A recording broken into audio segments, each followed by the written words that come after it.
بسم اللہ الرحمن الرحیم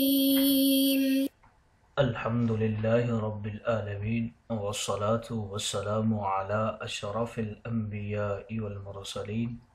اما بعد فاستعیذ باللہ من الشیطان الرجیم بسم اللہ الرحمن الرحیم السلام علیکم ورحمۃ اللہ وبرکاتہ۔ عزیز طلبہ کرام، امید کرتا ہوں احباب خیر سے ہوں گے۔ انشاءاللہ آج ہم تفسیر جلالین کے درس نمبر 369 میں سپارہ نمبر 20 سے سورہ عنکبوت کی منتخب کردہ آیات 40 سے لے کر 44 تک پڑھنے کی سعادت حاصل کریں گے، جن میں کلام باری تعالی و کلام مفسر کا ترجمہ ہوگا۔ کلام مفسر کی تشریح و توضیح کرنے کی سعادت حاصل کریں گے اور ساتھ ساتھ ترکیبی و تفسیری اغراض و فوائد کو ذکر کرنے کی کوشش کریں گے۔ تو آئیے طلبہ کرام بلا تاخیر بڑھتے ہیں اپنے آج کے درس کی طرف۔ بسم اللہ الرحمن الرحیم۔ رب تعالی نے ارشاد فرمایا فَكُلًّا أَخَذْنَا بِذَنبِهِ فَمِنْهُمْ مَنْ أَرْسَلْنَا عَلَيْهِ حَاصِبًا وَمِنْهُمْ مَنْ أَخَذَتْهُ الصَّيْحَةُ وَمِنْهُمْ مَنْ خَسَفْنَا بِهِ الْأَرْضَ وَمِنْهُمْ مَنْ أَغْرَقْنَا وَمَا كَانَ اللَّهُ لِيَظْلِمَهُمْ وَلَكِنْ كَانُوا أَنفُسَهُمْ يَظْلِمُونَ۔ ہم نے تمام مذکورین کو ان کے گناہوں کی سزا میں پکڑ لیا، سو ان میں سے بعض پر ہم نے آندھی بھیجی یعنی شدید ہوا جس میں کینکریاں تھیں، جیسا کہ قوم لوط پر۔ وَمِنْهُمْ مَنْ أَخَذَتْهُ الصَّيْحَةُ، اور ان میں سے بعض کو ہولناک شدید آواز نے آ دبایا جیسا کہ سمود کو، اور ان میں سے بعض کو زمین کے اندر دھنسا دیا جیسے قارون تھا، اور ان میں سے بعض کو ہم نے غرق کر دیا جیسا کہ قوم نوح اور فرعون کی اور اس کی قوم تھی۔ اور اللہ ایسا نہیں ہے کہ ان پر ظلم کرے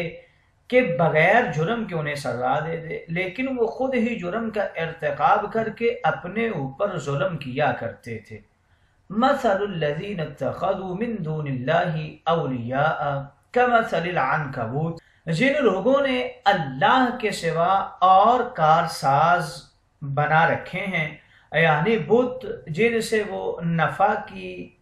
توقع رکھتے ہیں، ان کی مثال مکڑی کے جالے جیسی ہے جس نے اپنے لیے ایک گھر بنایا جس میں وہ ٹھکانہ حاصل کرتی ہے۔ بلا شبہ تمام گھروں میں مکڑی کا گھر سب سے زیادہ کمزور ہوتا ہے، وہ گھر اس سے نہ گرمی کو دور کر سکتا ہے اور نہ سردی کو۔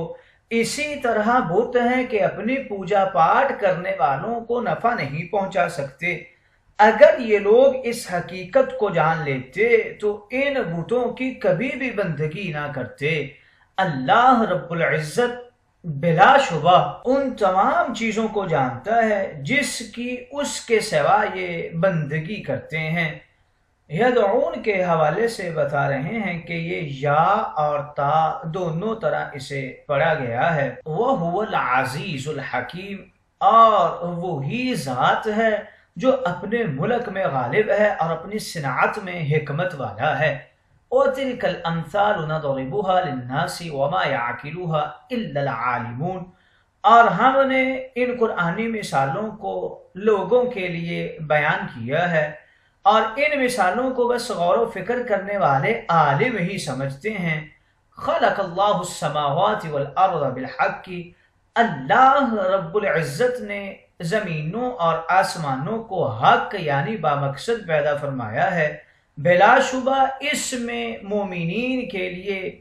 اللہ کی قدرت پر بڑی دلیلیں ہیں۔ مومنین کو خاص طور پر ذکر کیا اس لیے کہ ان دلائل سے ایمان میں مومن ہی فائدہ اٹھاتے ہیں، کافر فائدہ نہیں اٹھاتے۔ آئیے طلبہ کرام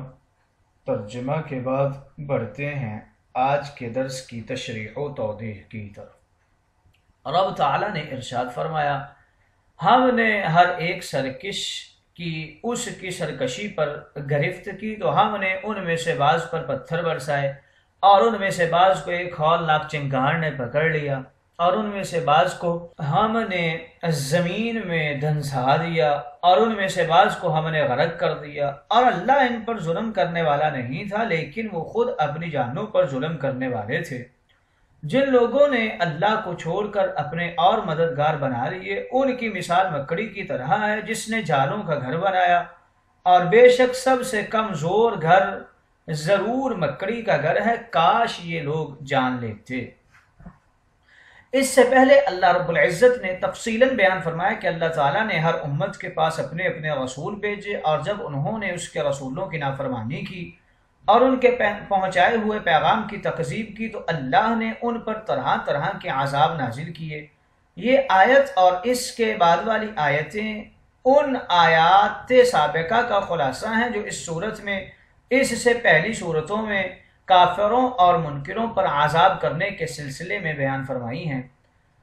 انسان کو رب تعالیٰ نے 4 عناصر سے پیدا فرمایا، آگ، ہوا، پانی اور مٹی، اور انسانوں میں سے کافروں اور منکروں پر جو عذاب نازل کیے وہ بھی انہی 4 عناصر کی نوع سے ہیں، کیونکہ اللہ تعالیٰ نے حاسب کا ذکر فرمایا۔ یہ آگ میں تپائی ہوئی کینکری کو کہتے ہیں جو مجرموں کے اجسام میں نفوذ کر جاتی ہے اور آر پار ہو جاتی ہے، جیسا کہ قوم لوط پر کینکریاں برسائی گئی تھی، اور اس میں آگ کے عذاب کی طرف اشارہ ہے۔ اور اللہ تعالیٰ نے الصیحہ کا ذکر فرمایا، اس کے معنی آواز ہے، ان کو ہولناک چنگار کے عذاب نے آ لیا۔ اور چیخو چنگار دراصل ایک متوج ہے، کیونکہ آواز ایک ہوا کے ساتھ نکلتی ہے اور فضا میں جو ہواؤں کا موجے مارتا ہوا سمندر ہے اس سے ٹکراتی ہوئی کان کے پردوں تک پہنچتی ہے، تو اس میں ہوا کے ساتھ عذاب دینے کی طرف اشارہ ہے۔ اور حضرت ہود اور حضرت شعیب کی قوم میں سے کافروں کو اسی سے عذاب دیا گیا۔ پھر اللہ تعالیٰ نے خسف کا ذکر فرمایا، یعنی ان کو زمین میں دھنسا کر عذاب دیا، تو اس میں مٹی کے ساتھ عذاب دینے کی طرف اشارہ ہے، جیسے رب تعالیٰ نے قارون کو دھنسا دیا تھا۔ پھر اللہ تعالیٰ نے غرق کرنے کا ذکر فرمایا اور پانی کے ساتھ عذاب دینے کی طرف اشارہ ہے،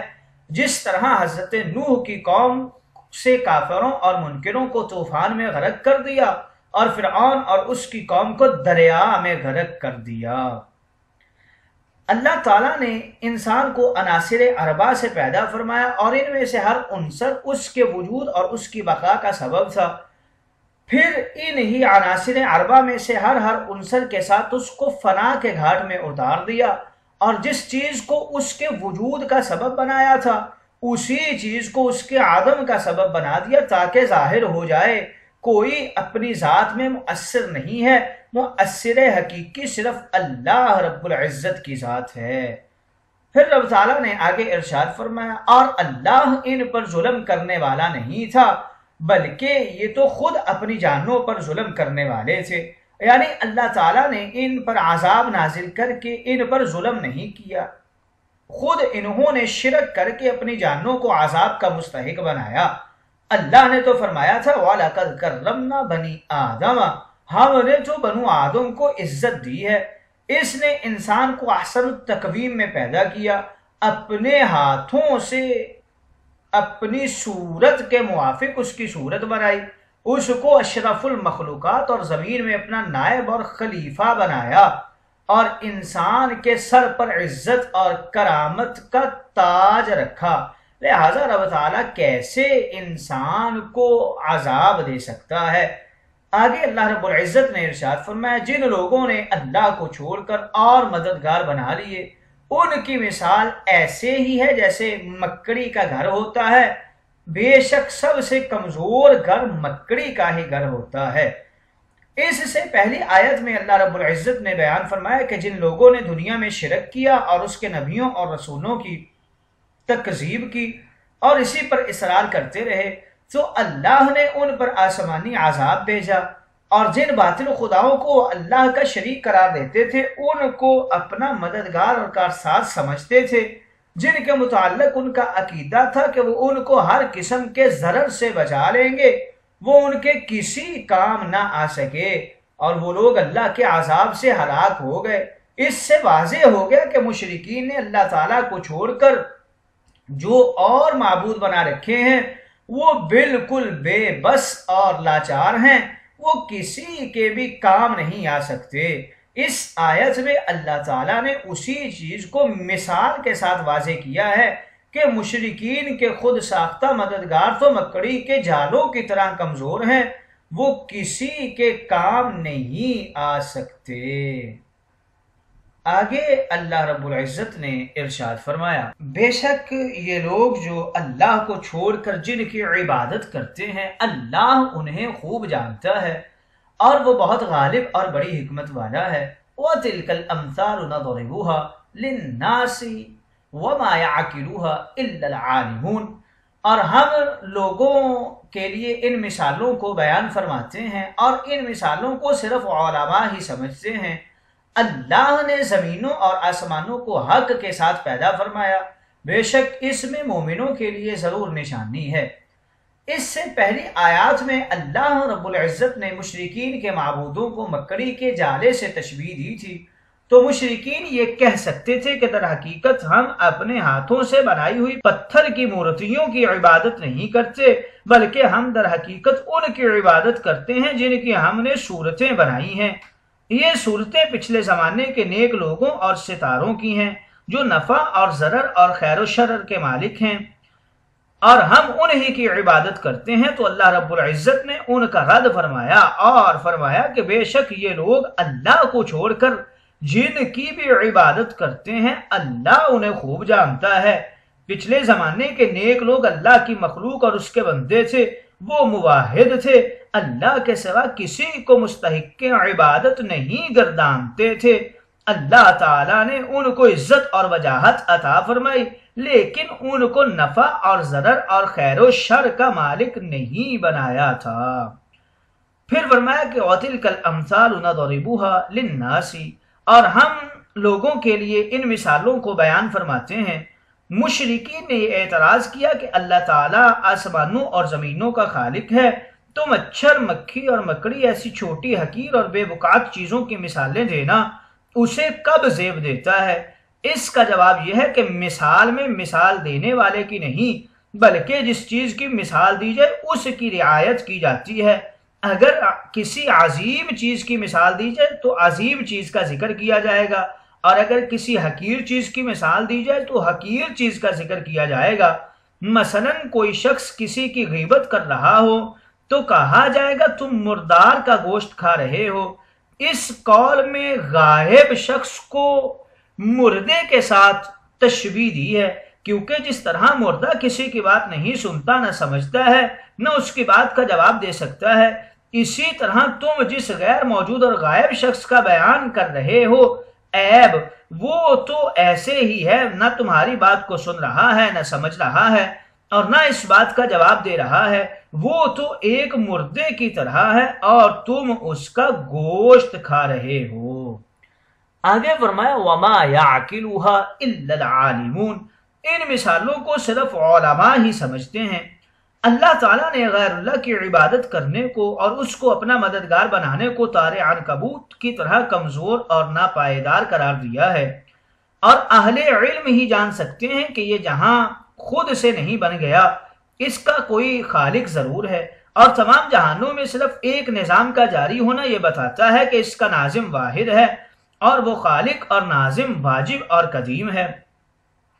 اس جہان کو بنانے میں کوئی اس کا شریک ہے، نہ اس کو چلانے میں کوئی اس کا شریک ہے، وہی سب کو پیدا کرتا ہے، وہی سب کی مدد کرتا ہے۔ اس کے سوا کسی اور کو مددگار سمجھنا اور ماننا، اس کو چھوڑ کر کسی کو اپنا ولی اور کارساز بنانا تار عنکبوت سے زیادہ کمزور اور باطل ہے۔ آگے اللہ رب العزت نے ارشاد فرمایا اللہ نے آسمانوں اور زمینوں کو حق کے ساتھ پیدا فرمایا ہے، بے شک اس میں مومنوں کے لیے ضرور نشانی ہے۔ یعنی اللہ رب العزت نے آسمانوں اور زمینوں کو تنہا بغیر کسی شرکت کے پیدا فرمایا ہے، اور ان کو حق کے ساتھ پیدا فرمایا، یعنی با مقصد پیدا فرمایا، یہ عبث اور بے فائدہ نہیں ہے، اور نہ ان کو محض لعب اور لہو کے طور پر بطور مشغلہ پیدا فرمایا ہے۔ ان کو پیدا کرنا برحق ہے اور ان میں اللہ تعالیٰ کی بہت حکمتیں ہیں۔ اللہ تعالیٰ نے آسمانوں اور زمینوں کو پیدا فرمایا اور ان میں مومنین کے لیے حق کو مستور رکھا ہے، کیونکہ مومنین کاملین اللہ کے نور سے دیکھتے ہیں، ان کو اس کائنات میں اللہ کی صفات اور اس کے افعال کا عکس نظر آتا ہے، اور وہ اس کائنات میں غور و فکر کرتے ہیں اور ان پر اللہ رب العزت کی قدرت کے عجائب ظاہر ہو جاتے ہیں۔